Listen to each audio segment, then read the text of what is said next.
And It has been, yes. we are just waiting for one more person from Bengaluru. And when we are talking about Women Connect and digital, we cannot leave Bengaluru out of it. Do you have somebody from Hyderabad? Otherwise, Hyderabad will feel upset. Oh, yes, absolutely. I shouldn't start that discussion between Hyderabad versus Bengaluru.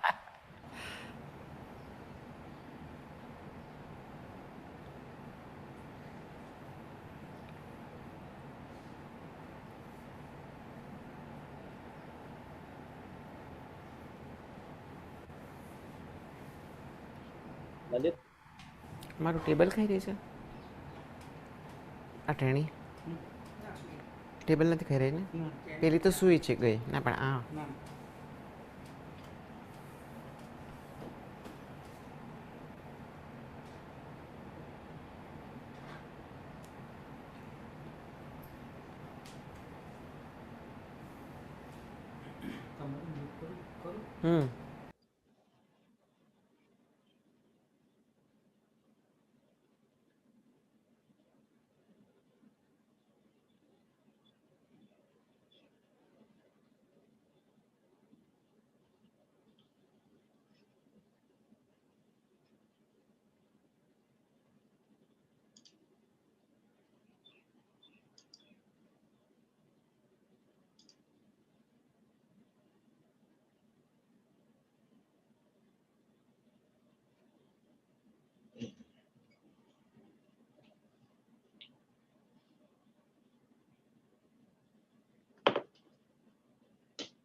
Hi everyone, this is Samir. Hi, Samir Garde. This is Pankaj Pachori here.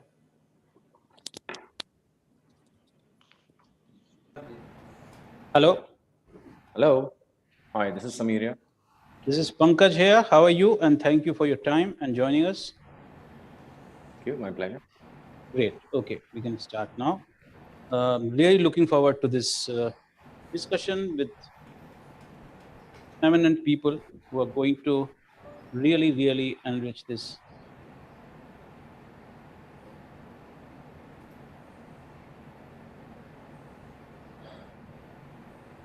Hello and welcome in this fourth edition of the series of webinar by Development Alternatives called Padhegi Wo To Badhenge Hum. Very simply put, literacy and how it empowers, emboldens, and contributes to the growth of women in our society. And we've been discussing things like how gender equality, financial inclusion, and livelihoods are impacted by literacy among women. We started this series about 5 weeks ago, and during this time comes the proof of why this whole campaign by Tara Akshar and Development Alternatives has been is the most important link between India's growth and the status of women literacy. The World Economic Forum has just released its 2020 study and report on gender gap, and India has slid back 28 points, and now India stands in gender gap 140th country among 156 totally included in the study. So that shows that how the gender gap is actually in different walks of our lives is holding India's potential back. And that's what the theme of this webinar is, Badhegi Wo To Badhenge Hum, and on how to unlock women's potential in India. Today, we have absolutely a galaxy of eminent people from different walks of life in this webinar. And I'm very sure and confident that we are all going to enjoy it. And at the end of this dialogue, we are going to have some solid steps to do, as they say, a to-do list of what to do when it comes to connecting women with our economy, our society, and through literacy, how we can achieve this huge task. On top of my list is Mallika Sarabhai, cultural icon of India, Padma Bhushan awardee, and a champion of social change. Thank you very much for joining us. She's joining us from Ahmedabad. We have Ravi Sterling from Washington, D.C. in United States. She's the director of Women Connect at USAID, and her global experience in working at the intersection of technology and women issues is going to give us a lot of new points to discuss about and chalk out a path ahead. Thank you very much, Ravi. We have Sameer Garde from Bengaluru. When we are talking about digitization in India and post-pandemic, how important it has become to literate people and include them in the national mainstream. He's the CEO of Cisco, world's leading company in the job of connecting people and also the SAARC countries. And he's been working with the citizen service centers in India in thousands and planning then how the artificial intelligence and connectivity in education, agriculture, and health can take us forward. We have Manisha Singh, who's head of CSR and communication at Nokia, which all of you will remember has been a synonymous of mobile telephony in India and affordability in connectivity. Thank you very much. She joins us from Gurgaon. We have Rohtash Mal, last but not the least. He's MD of EM3 Agribusiness, pioneer, entrepreneur, award winner, and who has been witnessing India from bottom up, that is from its villages, as his contribution. And also he's a person who's been responsible, I would say, in connecting India as his very senior role at Airtel in north of India. Thank you very much, all of you.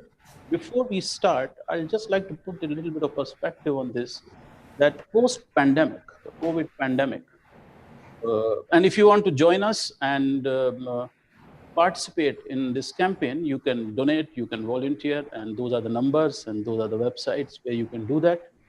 So post-pandemic, now it's become absolutely important and essential for people to be connected, especially women. As we talked about the gender gap in telephony and connectivity, you can look at the numbers. These are GSMA reports. 38% of women use a mobile phone in India. Only 38% women use mobile of India. We go forward and we find this. Look at these numbers. Mobile internet awareness is absolutely pathetic when it comes to it. And we have got this report, Bangladesh and India, and you can look at it that in 2017, only 19% of women knew about mobile internet. And by 2019, it's become even 50% among women. Only 50%, only half of the women in India's rural landscape know what internet is. Something which has become absolutely essential in receiving government benefits, health, education, and all sorts of public benefits with the government besides. If we go forward and look at just phone ownership between Bangladesh and India, so look at these numbers slightly carefully because they are divided in the types of phones. So if you look at India, and that too among women, 31% women own only the simple basic phone, which has no apps, no other connectivity. It's just simple talking sort of phone that you can just say, call up someone and say hello. Only 6% women own feature phones where there's some enhanced capability of communication, and 14% women have smartphones in India. So you can look at the very low base of women owning smartphones in India, only 14%. This is a great opportunity for people who are in phone business and in connectivity business, but it will take a long time, an arduous task to reach out to all these women in India. This is another example, the gender gap which we keep talk about. So gender gap in mobile ownership is 20% in India. Women own 20% less phones than men. But in terms of mobile internet users, the gender gap is about 50%. You can imagine how long a journey, how long a road we have to walk. And while I'm talking about only technology in terms of making women literate, using new technology, empowering themselves, there are many other means of communication, and dance and cultural activities is one of them. And who else but Mallika Sarabhai to talk about it, that how does she connect with women in all her social work and all the challenges she takes up for women of our country. Mallika ji, tell us what has been your experience in terms of how literacy and communicating with women is empowering them. I think when we talk of literacy in the Indian context, we have to be very careful because over the last many decades, we have been trying to push literacy, and what we have is a lot of people who can sign something but are not otherwise literate. They are called the neo-literates, but they can barely read, they can barely do anything, but they do know how to sign their names. So I think what I am seeing is, for instance, we run a program in municipal schools in Ahmedabad, or we used to run pre-COVID, where we use folk dancing to empower children. Empower children, make them less shameful of their bodies, give them confidence, give them the kind of life skill edges that education alone in a school does not give. When COVID struck, we tried to see if we could keep in touch with them online, and of course we couldn't, because in municipal school children's households there's probably one phone, so there's no way of keeping in touch. But we do also know that when a completely unlettered woman gets a phone and she finds the wonder of being able to use the internet to answer her most basic issues, like what do I do if I'm bleeding too much? Or what do I do if my child is very sick, or he's not getting enough nutrition, or she's not eating enough? This is the kind of leapfrogging that we somehow need to put in place, rather than just saying she will be able not only to get in touch with her daughter-in-law, but she will be able to see a serial.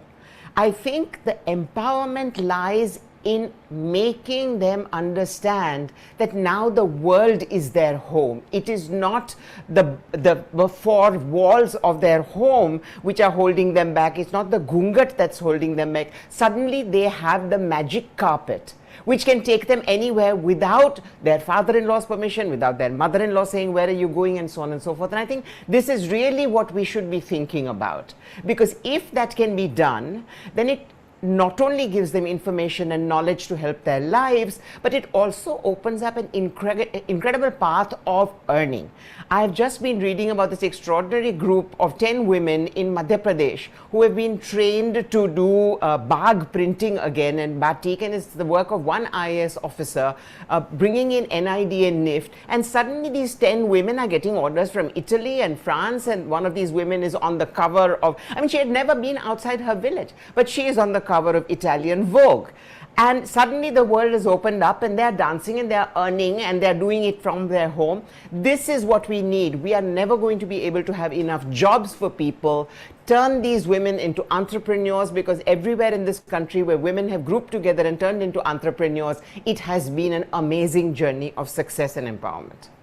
Thank you so much. And I'm terribly sorry that I set the pace on very dismal statistics about India, but Mallika Sarabhai has taken that to a new level. That's how empowering people and how those success stories are hidden only in few numbers. And you can imagine, and I keep saying it, that the numbers about India in gender gap, in mobile connectivity are actually an opportunity for all of us. Absolutely. I'd move to Ravi Sterling now. Ravi, you worked in South Asia, in Africa.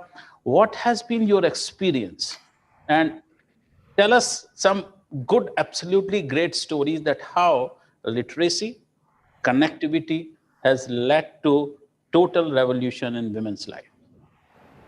Well, thank you. And thank you so much for letting me be part of this wonderful, distinguished panel. It's wonderful to be with people that really understand the urgency and critical nature, especially post-COVID, and the fact that we've been battling these gender digital divides since the very first cell phones and internet kiosks and, Gyandoot and other things like this came, on the horizon 20 years ago.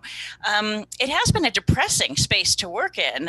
And when you do see things like this slip back of statistics, it does seem grim. And again, that is that huge opportunity, because we know around the world right now, as soon as communities are under constraint, as soon as they're in some sort of crises, the first thing we do is we take away women's power. We shut down opportunities for these things. This is what's always happened, and it's just simply cannot be acceptable. And efforts by development alternatives and panels like this really make that case that this is a time we cannot lose any more time.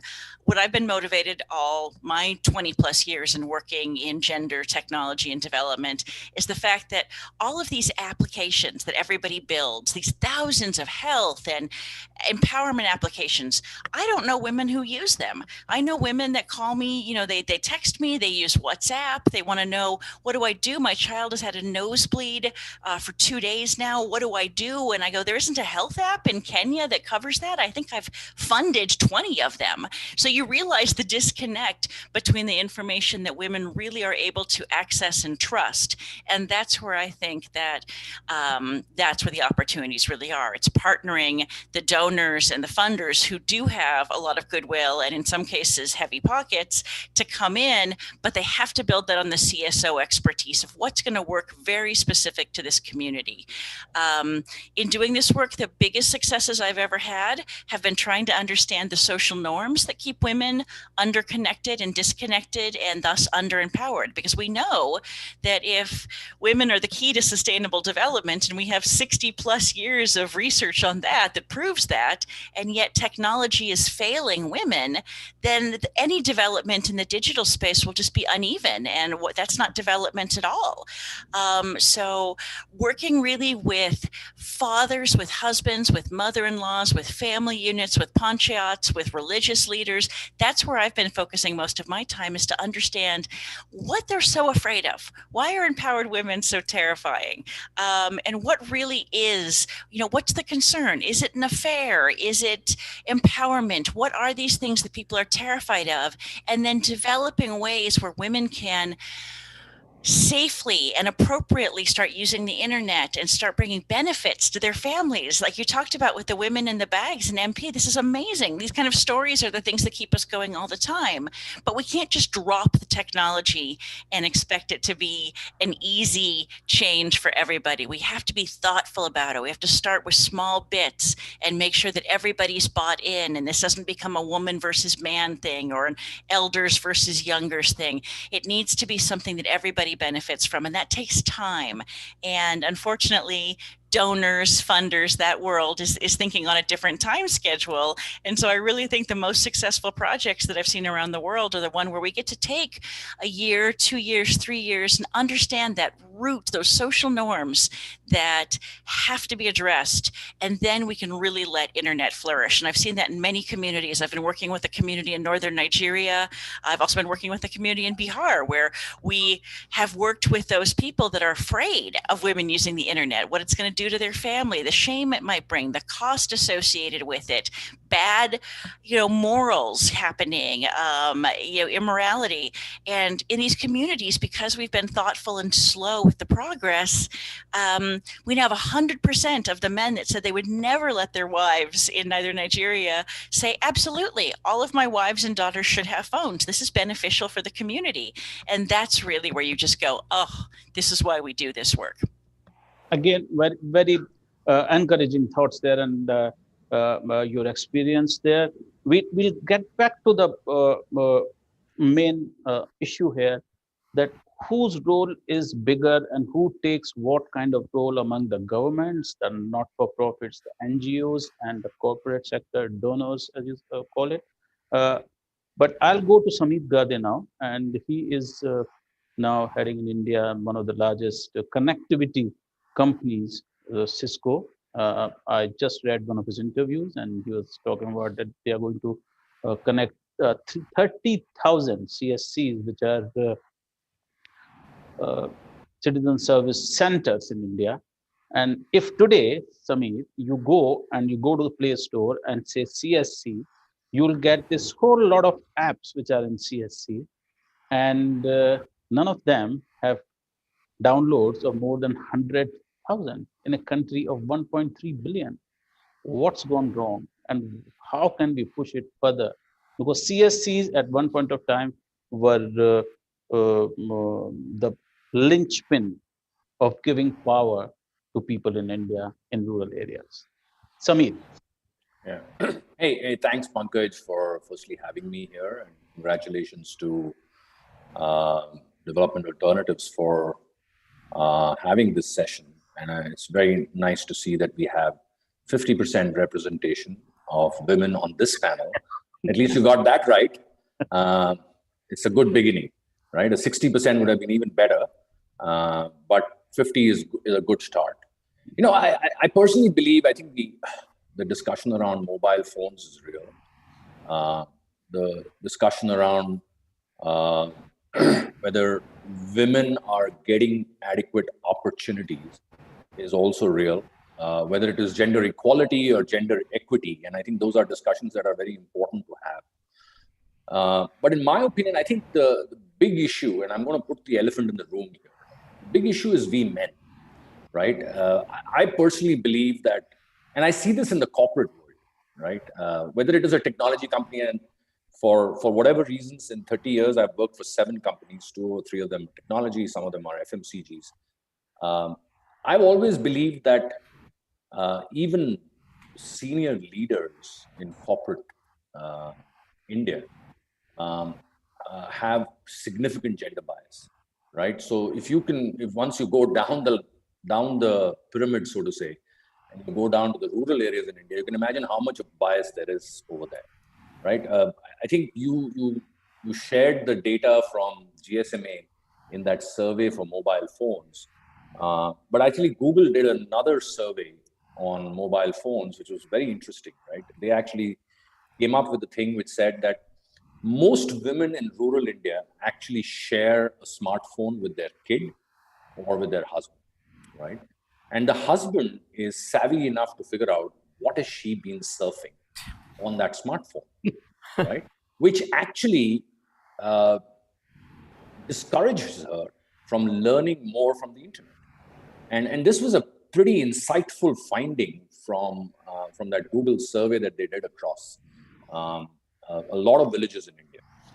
Now, you can have internet through BharatNet going down to every panchayat in India, right? But if you don't address the gender bias of males in India first, to get the gender equity and gender, equality discussion going at that level, any amount of technology is not going to change this, right? And personally, I also believe that to the point that Ravi made about empowerment, and I think Malika also talked about empowerment.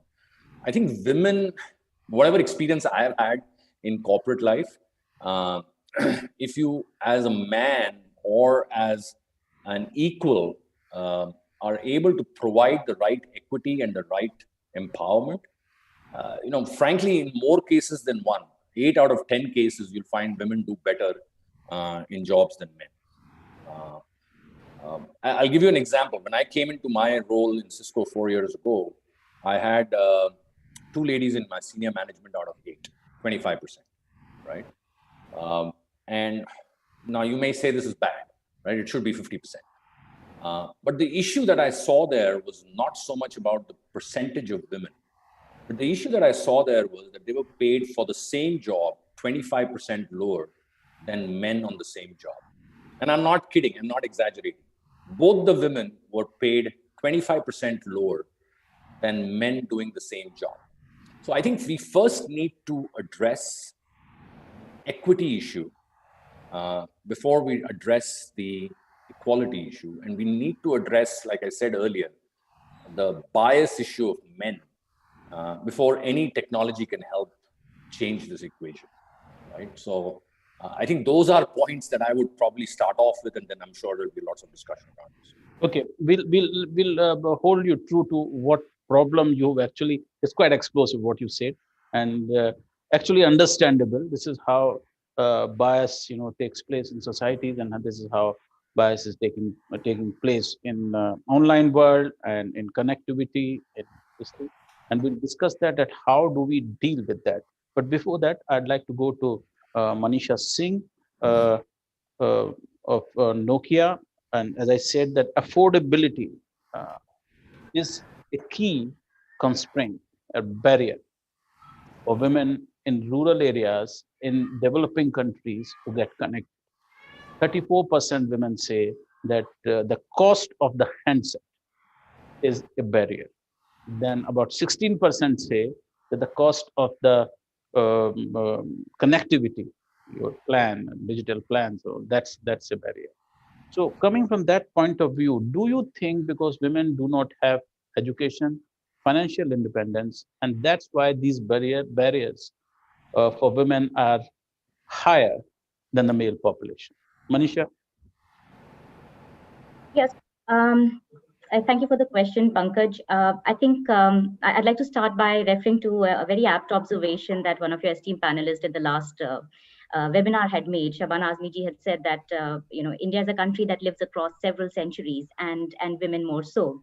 And I think that's most evident when you look at the access to mobile internet and the usage of it. So there are two aspects to it. One is how to access it, and the other is what it can do for you, how to know how to operate it and to use it for what it is, and there are several barriers to it. So to mobile ownership, there are definitely barriers. Affordability is a significant barrier, and that clearly stems from the fact that financial inclusion, when it comes to that, I think in Indian women and rural women more so will rank abysmally poor in that aspect.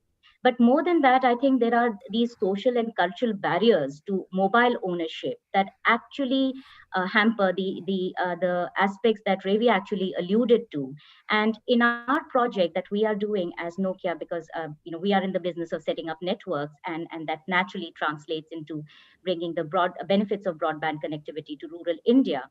So it reflects in our corporate community investment projects also, where we are setting up these digitally integrated village ecosystem, providing access to broadband connectivity, either through existing, let's say, BharatNet connectivity or deploying that connectivity, but also educating and making them aware of what that connectivity can do for you. And when it comes to women, most of the conversation, of course, geographically, there is a certain spread to it, where in North India, you see a greater reluctance for women to come out and participate in it. But definitely the social and cultural barrier become the most important. And that's something that we have to deal with, of course, together with the partners, for them to educate that this is not just about, it's not just about your woman getting access or getting empowered, but it's also for the larger good of the family and the villages. And I share the optimism, and this is all coming from the project that we've been doing. To a large extent, I share the optimism that Ms. Sarabhai also showed, that when you educate a woman, you educate an entire family. And when you empower a woman with digital tools, actually you are empowering a whole village. And we've seen that in bits, in parts. I think there is definitely evidence of that, and slowly and steadily that's increasing. There is an uphill task, but definitely as women are getting to know about digital tools, they're getting literate on how to use it and what it can do for them. They are definitely stepping out and doing things that were being seen as a male domain earlier. So it could be doing a bank transaction, or going to or accessing healthcare, or opening, applying for a gas connection, or applying for an Aadhaar card. Now, some of these things, they had to go to the nearest township, and that there is barrier to mobility of women. But today, because there is a connectivity and they know about it and how to access it, and these services are closer home, there's definitely greater empowerment and inclusion. And once they experience that, they want to know more, they want to do more. I would temper that definitely with what's the barriers that social and cultural environment offers. But definitely, once the women are educated about what it can do for them, they definitely want to step out and be more participative in the progress or the socioeconomic development. So Spot on. Because the next thing I was going to take up was some research that how Goa, and this is from the National Family Health Survey, latest one, that how in Goa, Kerala, and Sikkim, internet usage among women is more than 50%. And these are all the states which have a higher literacy rate. So thank you for saying that if you enable a woman with education, you are enabling a family, a panchayat, a village, a district, a state, and a nation. While when you are enabling a man, he is enabling himself. So that's Samir is laughing at it. But that's how we've been discussing. We've had 3 very good webinars on this, and this I'm sure is one of the very educating ones. We can move over now to Rohtash Mal, and he has insights in 2 kinds of the subject we are discussing today: education, literacy, and women empowerment. He's worked in the villages as a person who is providing for the first time in India agriculture services, so directly related to rural areas. And number 2, that he was in the first wave when India was being connected. He was the person who actually ordered massive armies to go and lay down the cables and all that. Your opening statement, Rohtash Mal, and how do you see these 2 things connected, and how do you see literacy, women empowerment connecting us to our future? That's quite an act to follow. But thank you, Development Alternatives, Pankaj, Samir, that is Samir Kapoor. Sorry, Samir Garde, I will talk about you as well. It's a delight to what could have been colleagues 14 years ago, Manisha and Samir Garde, because my telecom story ended in 2007, which is when I left Airtel. And it's great to see, we hadn't imagined what life would be like. Forget about in 2021, not even in 2011, right? So India has very, very rapidly shifted. And the second, Reva, have I got the pronunciation, I hope? Ravi. Well, that's Indian Ravi. Thank you. You're from USAID. And one of my largest investors is the Global Innovation Fund, which you support literally, I think, 1/6 or 20%. So in a sense, I am an investee of yours. A small word.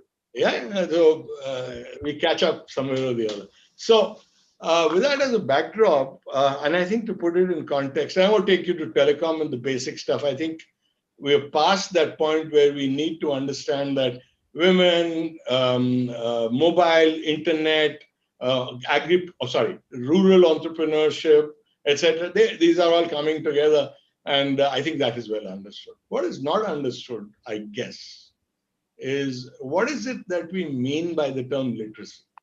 Now, my experience on the ground, and I will put it in context, what do? We are India's first taxi service for agricultural equipment. We, just like you order a taxi, you order my services, my equipment will show up with an operator, finish whatever job you give me, I give you a bill, you give me the money, I go back. We're a taxi service, right? So that's agri-mechanization, moving on to ag tech, and finally to fintech, agri-fintech. And put it quickly in context, we are in 330 places in Madhya Pradesh, Rajasthan, and Eastern Uttar Pradesh. We have 3,500 villages under us so far, expanding rapidly. We do 40,000, 45,000 farmers, so far, annualized basis. And in a year, we probably do 250,000 to 250,000 acres of service to the community. We are not an NGO. We are a for-profit company. We haven't absorbed a dime of philanthropy capital of any kind. We don't have a paisa in debt. So this is all equity money on a for-profit basis and so on. Quickly, that is a background. What's my big challenge out there? All technologies that we deploy have been there for a long time, right? We need a deployment model. We don't need a development model. We don't need to invent technology. Apps is easy stuff, right? What do you do with them? Ravi, you talked about, apps and so on and so forth. What do you do with it? How does it make the woman's life better? How does it put money in her, whatever? With saris, you don't have a pocket, but I guess, how do I put money in her pocket? Money in the pocket is equal to empowerment. The choice to make the decision choices, the power to make decisions. And that's quite right. You educate her but what's the pathway? Literacy first. I said in Hindi, okay, kala akshar bhains barabar. Now we've got to put light on the kala akshar first so you press the right buttons, right? All bandwidth and all of the technology is meaningless. Second, I think this thing about feature phones and basic phones is overplayed. What is it that you can't do with SMSs that can be read and understood and triggered for various things? We're quite comfortable in the feature phone age, right? To get done what we want to get done. I need to get basic stuff done. That's good enough. I don't need a smartphone. If it's there, great. If it's not there, well, what I can't do is deliver agricultural knowledge, advice, this, that, but it's getting there. Every family owns a smartphone, right? And if it's a man farmer, he gets the advice. The issue is, what do we do with women? My ratio of women agripreneurs is a pathetic 0.33%. 0.33%. And with GIF's help, Global Innovation Fund, my equity holders, we've just launched a program of spending almost $100,000 in getting it over 3 years to 33%, which means that another 300 women entrepreneurs, we'll be probably at 1,000 centers by then. About 300 centers will be owned and run by women. This is a major program. And the money is coming out of our equity. We're not looking at handouts and philanthropists. And so there are a couple of elephants in the room that Samit, one, he talked about, men bias, right? Bang on, I agree with you. There are a few other elephants in the room, assumptions. That you can't get this done without philanthropy. Why? Why doesn't it make business sense to get women on the job? It will make money. If your surmise is that this intervention will lead to a massive global GDP bump up, that global GDP bump up is seen at a village level or at an entrepreneur level. It's the sigma of all that comes into the GDP, right? So let's not go into big numbers. Let's go into the small number at the village level, the center level profitability owned by women. Can I put 25,000 rupees a month into not 25,000, doesn't happen in agriculture. It's uneven, it's lumpy revenue. Can I get 3 lakhs of rupees into her pocket, right? And that's what we're working on. So I'll just kind of wrap it up with, I think the problem centrally is imagining it differently. I think a lot of things, Pankaj, you talked about governments and so on. Governments dole out money. They like to throw money at a problem. Imaginations are severely limited what to do with that money. So I just leave it there for the time being. I hope I haven't provoked anybody into kind of pouncing on me, but that's my two. Okay, thanks. And the elephant in the room, you talked about many of these things, gender inequality, gender bias. One elephant in the room here is, and that's why Rohtash's company has very small base in terms of women entrepreneur, because in India, only 13%, 13% women own land.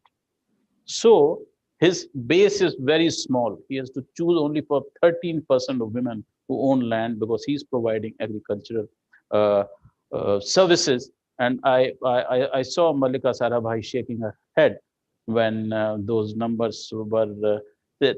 So the problem now, is it social, it's economic, what problem is this?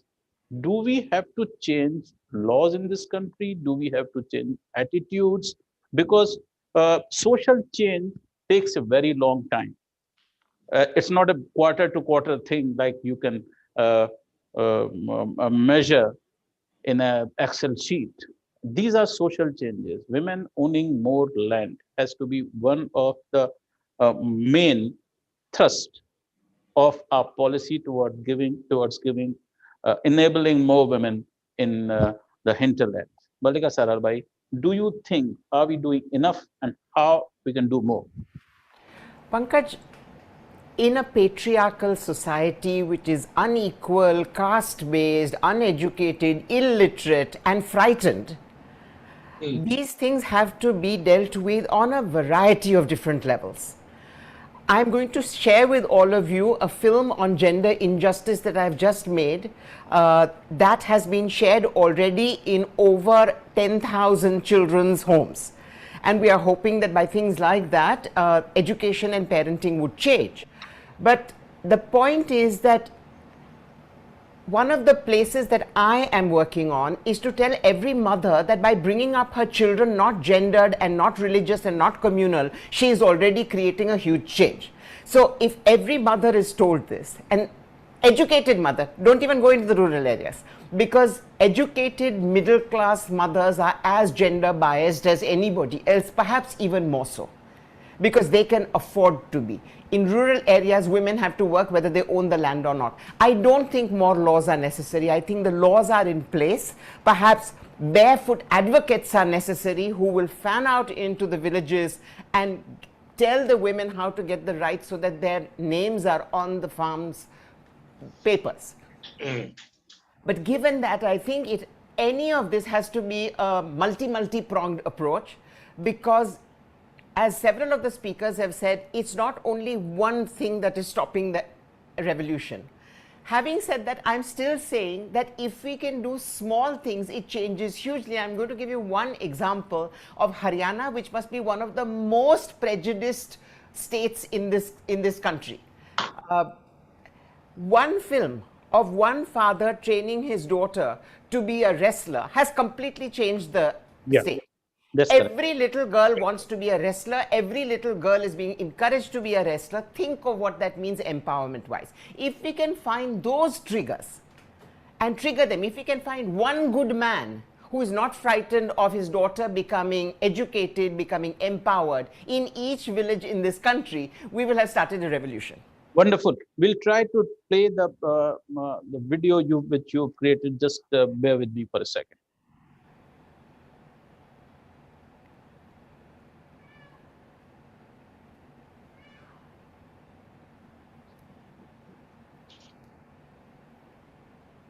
So I really love that idea of that movie which has changed. Haryana's women are getting more medals for India. Absolutely. On no, whole, but the whole idea that wrestling, not only empowered but physical. I mean, that's how social change happens. And I think this is, sorry, they put up this land holding thing. Look at this. Operated by women, 2.7% in Chhattisgarh, Rajasthan 3.8%, and Gujarat, where you come from, 4.3%, Madhya Pradesh 5.8%. I mean, this is pathetic. I mean, this is, and let's face it, that in Indian hinterland, your land owning is directly connected to your ownership of other goods, be it tractors, be it equipment, or be it your handsets or mobile phones. Let's try to have that. Do we have that video of Malika Sarabhai, or we don't have that? Okay, fine. We'll take some time, but let me go forward on this and take this forward. That okay, we need to have sociological change. Sociological change, as Ravi, you said earlier, it takes a very long time. It's a very long-term investment. And I was saying it's not quarter to quarter. It will not come in your Excel sheet. It won't show. So coming back, in your experience and your work, you've done a PhD on the subject. Which component of the society, government, non-profits, NGOs, and corporates. Who should take the lead and who should push this change more? Well, I'm going to probably not make any friends by saying this, but I think the organizations that are closest to the women and closest to the family and closest to the cultures have to take the lead. I think the aid model is very broken. It's not sustainable. I think that what Ratash was talking about with for-profit companies is where aid absolutely needs to go. But what we don't need are people like me with PhDs sitting here in Washington telling Indian communities what to do. What we do need is for these wonderful organizations on the ground who know the reality to basically really show their expertise and really push to us in a way that they haven't before, their assessments, the facts on the ground. I was trying to think when Samir said, yes, we need to look at the fact that men are looking at their wives' phones and going through them. I remember when I was working for Microsoft Research in Bengaluru in 2007, the biggest thing I was doing was working in the slums to help women understand how to clear their cache. So, I mean, this is something that's an evergreen issue that NGOs know, that civil service organizations understand, the real realities of women. And I would hope that people with some perspective and who've been in this a long time, like several of us have been, really can help these organizations push this information up. Because when I say something, it's unbelievable. When I go to USAID often with my gloom and doom statistics about the gender digital divide, people actually don't believe me. They go, I went to India, I saw every woman with a phone. And I said, oh my God, I mean, nothing is worse than the personal bias of personal experience, or I went to Kenya and my maid had a phone, so we're fine. So people don't understand the reality, and we really need to push that up. We need to talk about the Khan Pachayats and the bans on women's cell phones, even though it's getting better. We need to talk about the fact that 30% of all women, when they're given a phone, like in state schemes and things like that, it's immediately taken away by the husbands. And it's the local organizations that know that. And the larger organizations and the people like Samir and Manisha and Ratash and Malika, we need to be the ones that are giving them that platform to say, this is the truth. And this is what we really, really need to do. And I think the other thing, yes, social change does take a long time, but I think there are quick wins you can have because the technology timeframe is so short. I look at programs like, Digital Green, who's been very successful, in India, et cetera, and how they really give people a platform to be praised. And the fact that, if someone is doing a good practice, we can illuminate that. Now, if some man is letting his wife and children use a phone and he never has before, let's celebrate him on, local access TV or at a local village. And other people are going, oh, I want that attention too. I want to be a good man. I want to be a man that's doing development. So I think we also just really need to, as soon as we find a positive form of deviance in a community, we really need to celebrate them. Those are the wins for me. That's exactly what Tara Akshar has been doing for 10 years now. They have got out of 1 million women who have stepped up on this. You are talking about, your maid or your household help. So that's a huge thing. And that's exactly, but we need that 250,000 to go up to 1 million and 10 million. And that's what's needed exactly. And Samir was also talking about, you talked about Samir and Manisha and work for corporate this thing. How do we scale up from here?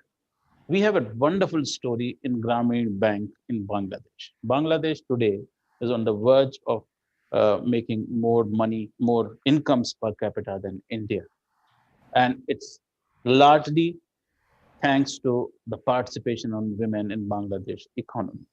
But they have scaled up. And one of the parts in Grameen Bank was that they were giving free mobile phones to everyone who was becoming a member of the bank.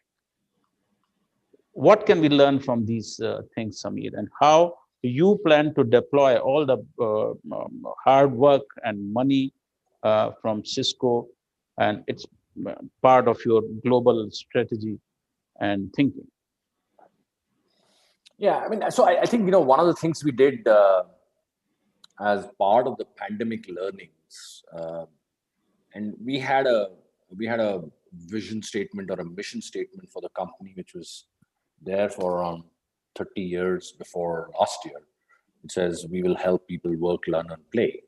And we changed that based on what we saw during the pandemic and the lack of inclusion of technology for good. And we recently redefined our purpose for the company to say, to power an inclusive future for all. Now, that in itself was a statement which kind of made people sit up and take notice and say, this is very different from a corporate company which is focused on profits, going away from work, learn, play to an inclusive future for all. But I think, broadly, I would say each one of us in this panel and each leader outside of this panel needs to be able to influence this in his or her own areas, right? So what we are trying to do is to change and make efforts focused on bringing the benefits of technology to India's most underserved and underconnected communities, like both women in both urban and rural areas. So for instance, to empower women entrepreneurs in India, we personally believe, and you'll hear a lot of these stories, right? A lot of these numbers that get thrown around, right? If India has to become a 5 trillion economy, then 50% of India's population, which is women, need to get jobs. But there are no bloody jobs, right? There are no jobs at this point in time. So just by saying something like, if women get more jobs, the economy will grow, is a misconception.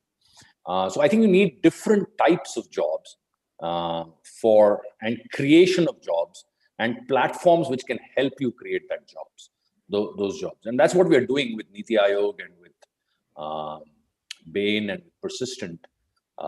We have partnered and built what we call a women entrepreneurship platform. And one of the things we decided in our CSR, Pankaj, was that we were kind of giving CSR money to around 15, 16 NGOs till now. And now we've kind of cut back and said we will do it only for large platform solutions, right? So this is one of those platform solutions where we believe there is a potential to create between 15 to 17 crore new jobs by 2030. The platform will cater to both rural and urban entrepreneurs, but only women. And it'll be only entrepreneurs. So it's not about creating a job as much as creating a business, to the point that Rohtash made, right? And it supports and facilitates both established as well as upcoming entrepreneurs. Features like community and knowledge modules on the platform to allow the entrepreneurs to connect with fellow entrepreneurs, because that's another big thing that we miss, right? How do entrepreneurs learn from other entrepreneurs who may have succeeded or failed? What should they watch out for? So I think this is a platform where we believe we can help between 15 to 17 crore women over the next, let's say 9 years or 10 years, become entrepreneurs in India. And that's what I keep going back to, right? I think those statistics that some of the consultancies kind of throw out saying, if all the women in the world start working, the global economy will grow by $13 trillion. Well, if growth on economy was so easy, we would have done it by now, right? It's not happening. It's not happening because there are some barriers which we need to go over. And I think we as leaders need to be able to enable and change those barriers and remove those barriers in our own ways. Will this change? Sorry, I just want to. Will this change? I think that the tenor at times when you are talking like this, someone said that we should have more stories from the ground up to celebrate success stories. We try to do that. That's why we are like partnering with this endeavor, this campaign. But the thing is whether the change will come from below or change will come from top.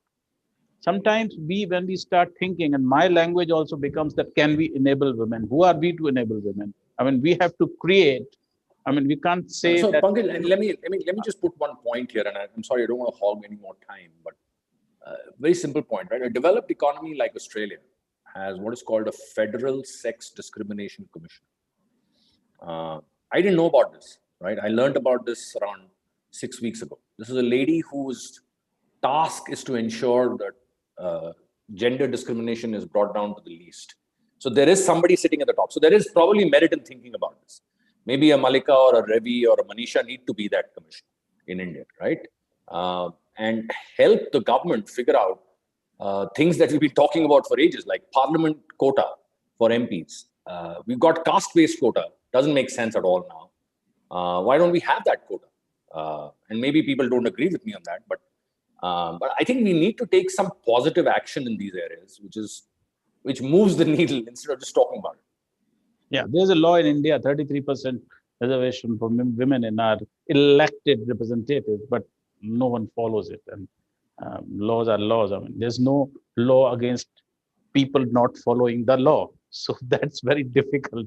So that also has to come out from below, that there's enough people coming and asking for laws to be changed and laws to be implemented.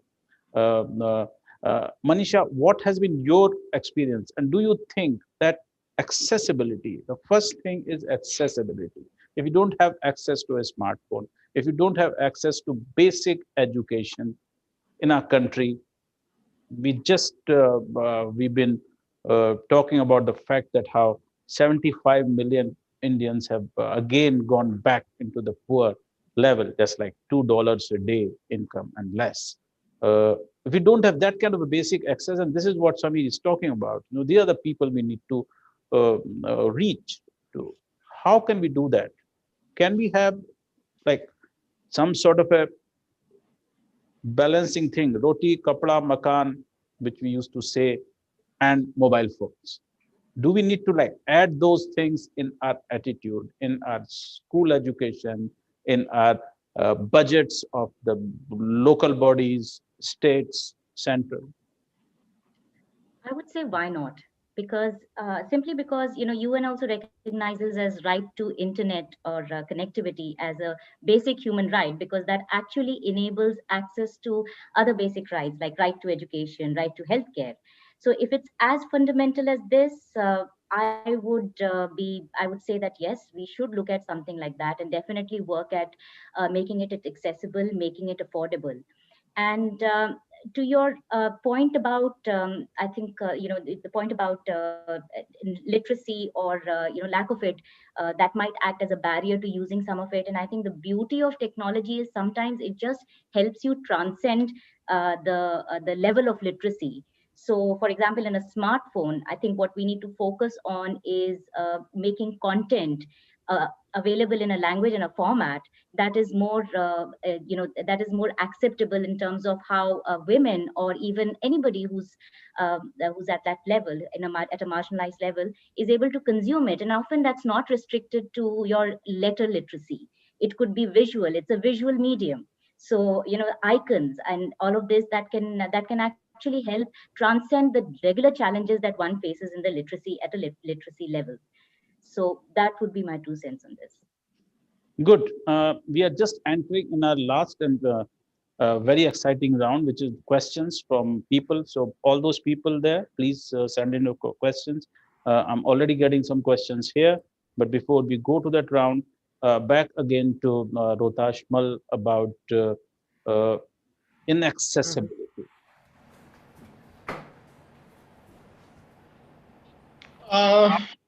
Do you think, Rohtash, that when all boats rise, all the boats will rise, that you make the rural India through agricultural services, goods, and information about that so much that all the agricultural related ecosystem gets strengthened, makes more money, and if they make more money, there will be more incomes, and the more incomes will lead to more possession of mobile phones and connectivity. Do you think that should be the approach, or it should be something which you provide like minimum support price? There should be a minimum support mobile connectivity. So I don't have a prescription. I only have my own answer. And so let me stay away from prescribing. But before I come to your question and all boats rising, if it's a strategy of all boats rising with a wave, what have we done? Have we done anything at all? So, right, we've got to talk about a paradigm that is when the chips are down, some boats are rising, or when the wave hits a trough, some boats are rising. And why? Look, agriculture showed during COVID that it was COVID resilient. At a time when the rest of the economy broke its back on minus 30, 35%, agriculture held up the rest. It was plus 1-2%. And I remember that vividly. It was the same time last year. March, April, May is the numbers I'm talking about.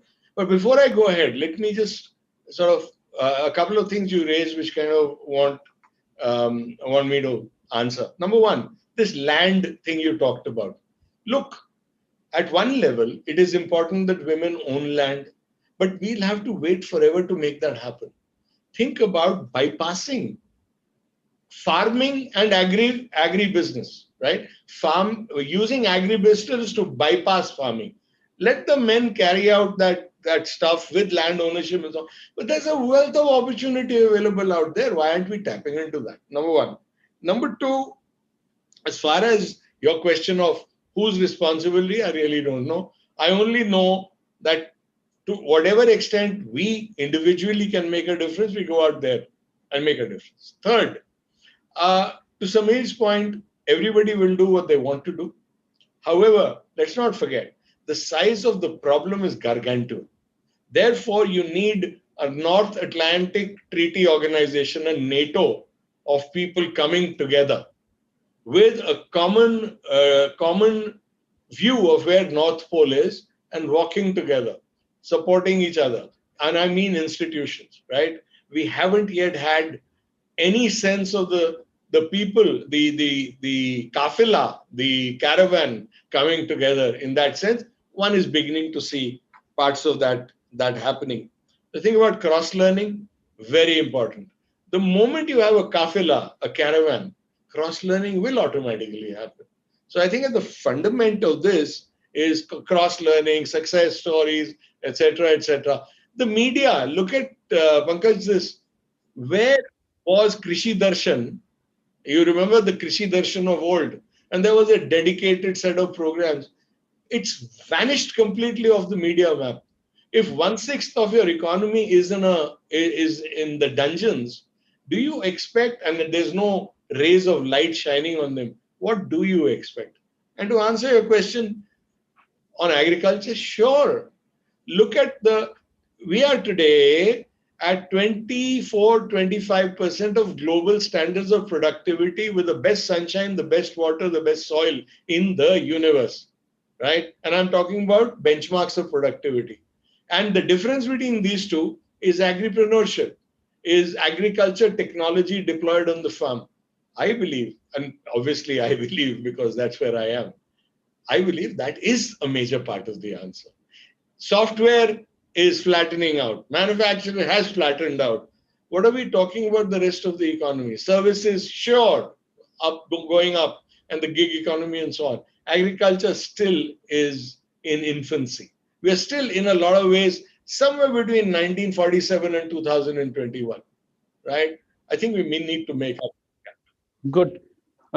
Yes, absolutely. And what you talk about, what the media is doing, yes, you're right. I mean, if we start like that movie Dangal about women and wrestlers and all that, if we start this a cycle of showing people what is good, what is successful, what gives them happiness in all this pandemic, depression and downcast moods, that is going to be very important. But so for that, we have the now the video made by Mallika's organization. Let's see that, and let's see what we can learn from this.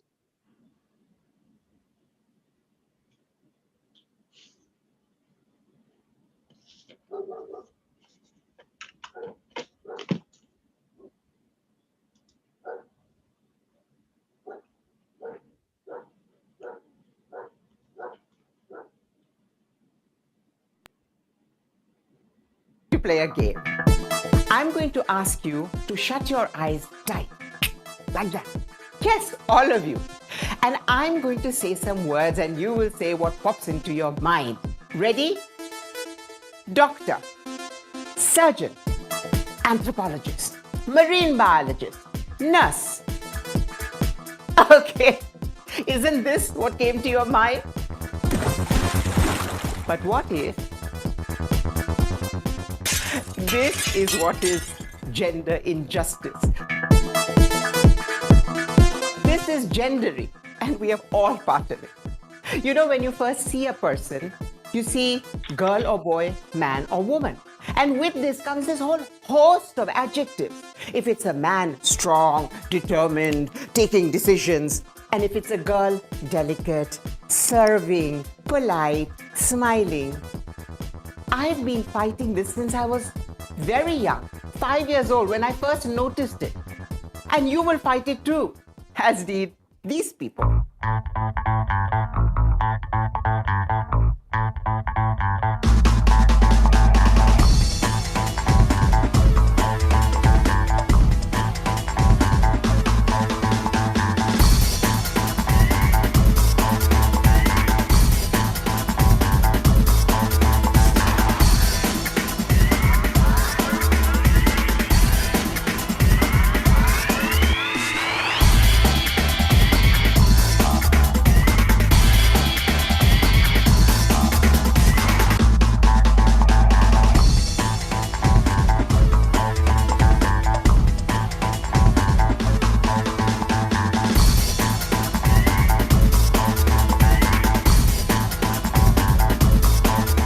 Stereotypes.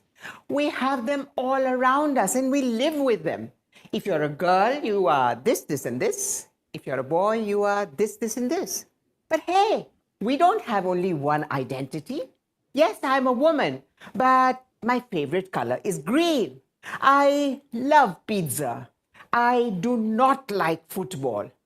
I love reading books. I love Sherlock Holmes. I love wearing different earrings in different ears. So I have, like you have, many different identities. But the stereotypes even go into our language. Take Gujarati, for example. Take the word bal, strength, and abal, weakness. So what is a woman? A woman is called abla. Or take khatlo and khatli. A khatlo is a big, strong bed, and a khatli is a poor, delicate one. So, is this a problem? Of course this is a problem. Can kids change it? Of course you can change it. And we must, because it limits us. This kind of stereotyping limits us, limits our growth, limits where we want to be, who we want to be. So you need to fight it anywhere you see it. And it's everywhere. Tell me, does your mother treat you and your sister differently? Do your parents treat you and your brother differently? In school, do girls get pink and boys get blue? Do the pictures in your textbooks show boys as active and girls as playing or picking flowers? So, wherever it is, question it. Do not limit yourself to these words. Scream it out, change it. How can you use the arts? Oh, the arts are an amazing language. I'm going to take you to Gully Boys. Yes, I worked with them to talk about gender all across America. Stay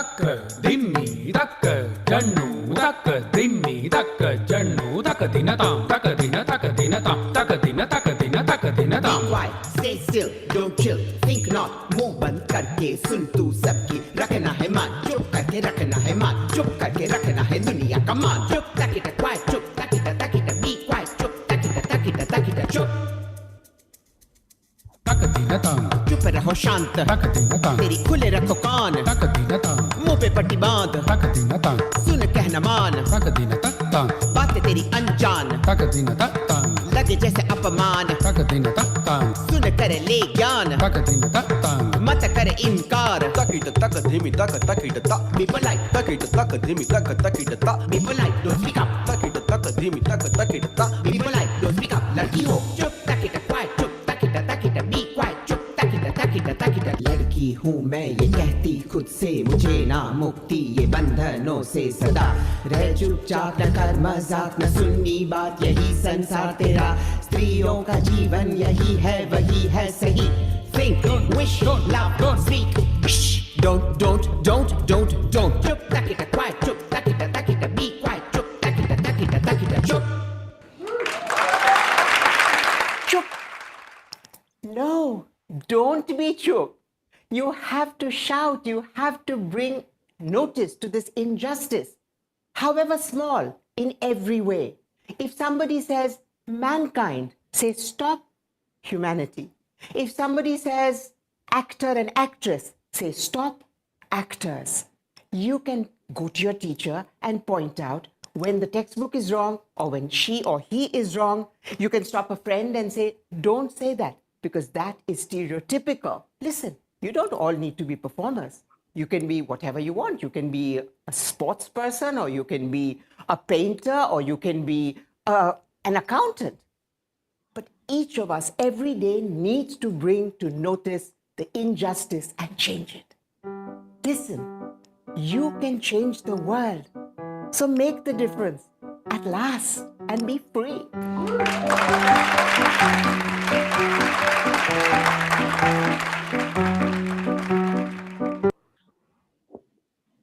Thank you. Awesome. Amazing. That's mind blowing. Absolutely. And that is also a prototype, I think, and a template on how to communicate digitally with people about very complex issues. So this is the kind of thing we have to develop in terms of reaching out to men, women, everyone. And thank you very much, Mallika, for sharing that with us. Thanks a lot. We are now getting questions. Before this was played, I'm sure there will be a lot of questions that will come up for Ravi. And people think that Ravi is Ravi, which is actually Ravi in Hindi is sun. So, very sunny. Ravi, please tell us, women use digital platforms to do activism. How do you use the digital avenues for strengthening their work and enabling them? And another question for you, what exactly do you think is the underlying fear in men that they consider it access to phones problematic everywhere in the world? Oh, those are great questions. And those are the questions that I've been trying to answer for many decades. So it's going to take all of us to address these. I think in terms of platforms for women's activism, things I really love looking at are programs like Gram Vani, other programs, across India that have really taken women's voices and given them a safe place, but also technology itself isn't, we always just say, oh, it's just a tool. It can be used for bad. It can be good. But what I've noticed in my research over 20 years, mostly when I was a professor in academia, was how empowering the actual use of technology is for women. And so when women are using a mass media technology, be it the internet or a chat room or community media, et cetera, we have lots of family members and men that are like, wow, my wife must be smart. She's being played on this IVR channel, or she's being highlighted in this profile of women that are really doing good things in the community. So not only is technology a way to help women come together for activist aims, it's also in itself an act of empowerment to use the technology and to have that technology mediated channel where people go, oh, wow. Or like with a digital green, wow, there's a video of her. She really must know what she's doing. So I think in a way, technology legitimizes women's efforts in a very strange kind of psychological way, but I'll take any way we can, anything to help advance women and have them taken more seriously. A project I did in East Africa years ago brought women's voices into the public space via community radio stations, et cetera. And it was so interesting to hear husbands and parents go, I never really thought my wife or daughter was smart, but now, she really is because other people are telling me she is. So I just think there's a really interesting interplay always between technology and society. And that's where we need to find those avenues to make sure women's voices do get amplified so that men and women alike can say, oh, that makes a lot of sense. Maybe I should think about this. I think dance, I think media, I think plays and theater. mean, all of these things we know that can incite behavioral change, we also need to do in technology-mediated environments. And the second question, I'm sorry, I forgot what it was, but I promise I'll be more quick with it. Second question was about Why are men so afraid? Oh, underlying fear. Yeah. you know, I think it's location by location. It's always interesting for me to ask men why they're so afraid. And honestly, one of the big things I get from India to Morocco to Montana, which is, here in the United States, is the fact that, when women are empowered, it somehow makes men look less empowered. My wife is going to be smarter than me. I had a Uber driver a few weeks ago, and she said, I can't wait for the libraries to open up because my husband won't let me have a computer at home because he thinks I'll finish my degree. I mean, that's here in Washington, D.C. Looking at the fact that, I love the dogs, Malika. That's wonderful. My cat was very curious. My office is full of dogs. Oh, wait, you too. So, I think it's always really important to understand what people truly are afraid of. In some communities, I hear again and again, I'm worried my wife will have an affair. Well, infidelity and pornography and indecent behavior didn't start with the internet. These are things that have gone on forever. But the internet, of course, does make it much more close to home, much more accessible, much easier. We have to say, well, why would she have an affair? Are you being a terrible husband? In a lot of ways, we have to push back and say the internet is, yes, it's bringing the world to your doorstep, but it's also bringing you to the world's doorstep. In one community in India that I was working with, mother-in-laws didn't want their daughter-in-laws to have phones for many reasons. But in this case, the one family I was working with, the mother-in-law said, actually, I would let her have a phone if I could track where she went outside of the house. And, here to me, I would say, like, what do you mean you're going to track me? I'm an American, my privacy. But, the woman, the daughter-in-law said, sure, turn on location. She'll see I go to 3 different places and then I come home. And the mother-in-law, after looking at the technology logs and looking at her routes, was like, oh, fine, you can have the smartphone. You're not doing anything naughty. So it's so strange that the onus is on the women to show that we're going to be good online citizens and not bring shame and not bring, any sort of badness to the family. But I think we can also do that. If we're going to work with people's fears, we have to find creative ways of saying we can assuage. That is so true, Ravi. I just posted for the panelists. I posted an article. Unfortunately, it's a English article with a Hindi title. It basically talks about the Raja Beta syndrome, right? Which is what your moms do to you as sons, right? Now, I don't want to blame my mom for this, but or anybody's mom for this, but it is so true, right? If you and your wife both come back from office, and the man of the house goes and gets the tea for everybody instead of the wife, then the mother-in-law will say something like, "Bada gharelu bana diya ladke ko."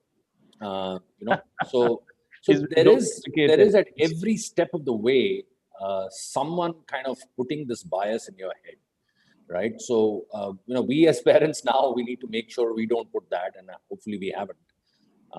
But I think you're absolutely right, Ravi. And maybe Malika, you could consider some of the examples in that article and make a play out of it. Sure. It's actually very, very well written. I just think it's so funny. This weekend I was on a panel, and one of the men was very surprised. He goes, well, what do you possibly know about software? And I just wanted to be like, I was a software engineer. What do you mean? It was just, the bias is everywhere, in America, in India, anywhere, and we need to work on this together. True. And this is in a world, by the way, both of you talked about, where the only voices on computer by big tech companies are Siri and Alexa. Absolutely. Both women. So there is a But Pankaj, there you can switch them off. You can't switch off your wife or your mother or your daughter. But the very wonder I know I digress, but if you look at Siri and Cortana and Alexa, there's so much written about how they were written by men to be ideal women. So if you ask Siri a naughty joke, she goes, "Oh, I'd blush if I could," and things like that. And that is just perpetuating these stereotypes. I mean, this is everything that's wrong with technology is Alexa. Absolutely. So let's bring it back to what we were talking about, and absolutely right. And that fits into the next question, which is for Manisha. Internet is a very urban-friendly phenomenon. What kind of attempt is required to ruralize it? Besides the video we saw from Malika, how to ruralize this whole thing from Alexa and Siri to talking women in Jalpaiguri and Indore and such places. Are you talking about just the access part of it, or no? I'm just talking about the whole. It's very urban thing. Internet in India. If we ruralize it, I mean, not ruralize it, but make it accessible to rural areas, especially to women, what do we do? That's a very good question, Pankaj. Actually, when we started off with the SmartPur project about 2 years back, we, with our optimism and excitement that we're going to transform the whole village by just bringing broadband connectivity in, we were ill prepared to deal with this barrier that you just rightly pointed out, that internet was seen as a very urban phenomena. And the biggest question that we had, men and women alike, I mean, women we got to only later, but the biggest thing is like, what is this going to do for us? They only thought of entertainment, and their 2 GB mobile phone data plan was good enough for that, and that's about it. And what more it could do for us? I mean, I don't go to a corporate office and sit there and work on a laptop. So what is there in it for us? And I think the biggest example was also when we were trying to do this telemedicine, and we said, hey, you know what, we will give you access to 63 doctors, experts across the country who can actually advise you on your ailments. And their answer was that yahan to doctor bhi nahi aata hai, a doctor doesn't come to the village. So how is it that I'm going to speak to somebody who's like 63, in a different location, 63 different locations? And there we realized that it was actually about, not just about customization, but actually building awareness that people didn't have, forget women, even men to begin with, they could not identify with internet and what it could do for them.